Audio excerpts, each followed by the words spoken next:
Hey, welcome. I'm so excited you're here. Let's get your budget sheet set up. I'm going to walk you through this step by step. So by the end of this video, you'll know exactly where every dollar is going. Okay, let's get into it. We are going to start with the instructions tab. I highly recommend that you read through all of the instructions first and watch this video from beginning to end before you begin filling out the budget tab.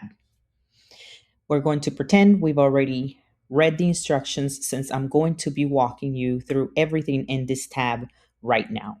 Okay, now we're in the budget tab. Everything has been pre-filled for the purposes of trying to go through this video as quickly as possible for you. The first thing you're going to do is choose the month in which you'll start your budget. Then you are going to choose your currency. Right now, it is automatically set to $1, and when you download your template, it will also be automatically set to $1. First thing first, it is very important that you do not type over the colored cells. These cells have formulas embedded in them, and if you type over any of these formulas, you see how this pops up over here? This is a formula.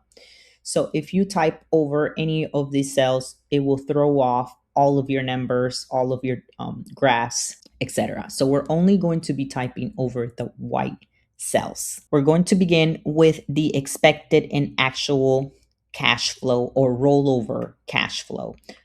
This area is for whatever was left last month. So let's say in May, you were budgeting using another app or you were doing it by hand and you expected to have $1,000 left after budgeting, you would put that here. And here you will put what you actually had left. So let's pretend, for example, you expected to have $1,000 left, but you actually had 500 left. You would put the 500 here and the 1,000 here. Then we're going to fill out the expense summary and the bill tracker. These categories here, like I said, are already pre-filled for the purposes of going through this quicker, but you can double click on each of these cells and type whatever category you'd like. When you don't see a drop down error, you can double click in the cell and type over the information that is already there. Then you're going to put your expected amount for each of the categories. Again, remember to only type in the white cells. When you first start to type the information in these white cells, you will not see anything show up in the actual and in the progress percentages. And we'll get into that later. Then you're going to fill in the bill tracker. We have 90 for internet, electricity, water. Again, you can double click on these cells and name them whatever you like. And we move over to the income summary. We have the paycheck, the rental income, the side hustle. Again, you can double click here, name it whatever you like. Okay? And the expected amount. You're not going to see, again, anything in the actual yet. We're going to get there. There's no specific order for this, by the way. You can do the cash flow summary and then the income and then move over to the expense and bill tracker. It doesn't matter. You can fill it out whichever order you like. Then we fill out the saving, investment, and the debt payment.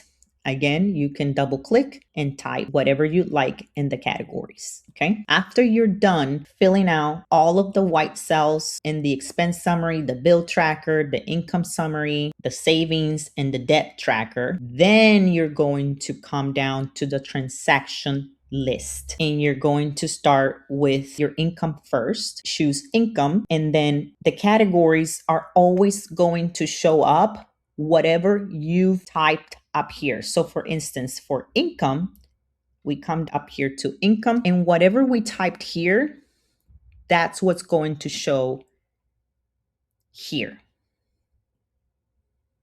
So if you see that there's a category that is missing here, is because you did not include it up in the income area category. And you're just going to go down the list, adding all of your expenses, your income, your savings, your debt. After you've added all of this information here, then you will see that populate here in the top 20 spending categories. Then you will see the actual and progress columns populate. And if you keep scrolling up, you will see that all of this is also going to populate for you. And that's it, guys, for the budget tab. I've also added a bonus tab for your goals. Very simple to use. I have two examples up here. So let's say you want to pay off a credit card debt. This would fall under finances, but there's different categories here for whatever your goal is. Then you would put your reward for when you're done paying off your credit card debt, because of course rewards matter. And then here you choose the status: not started, in progress, achieved. Here you have the steps. So for instance, step 1 would be to set up direct deposit to credit card every month. Every time you check, it's going to show your progress percentage here. One last thing, if you like to track your budget every month in separate tabs, is very easy. You will right click here and click duplicate. As you can see, a copy of the budget sheet was made, and you can do the same thing with the bonus tab. You can, if you like more tabs to create other goals, you just right click and click on duplicate. That's it. You're all set. If you have any questions at all, you know where to find me. My email is listed on the quick start guide and on the troubleshooting guide, as well as on my social media pages. I'm just a message or an email away. Thank you for watching.